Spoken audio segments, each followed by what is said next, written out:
देखो दोस्तों अभी 5 बजे 47 मिनट हो गया। वो 4 बजे एक वीडियो डाला था, ब्लॉग वीडियो, अभी तक आया।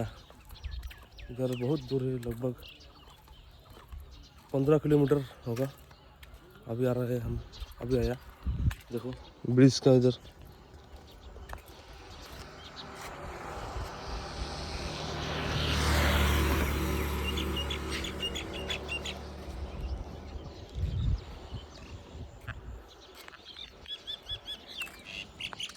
बहुत सुकून है, इधर बहुत सुकून मिलता है। और मेरा पार्टनर गया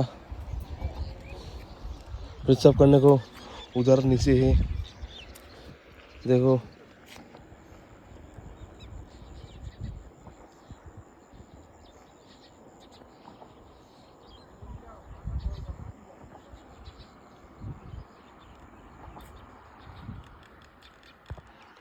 और ये लोकेशन है सीताई साकोटी की ब्रिज, ये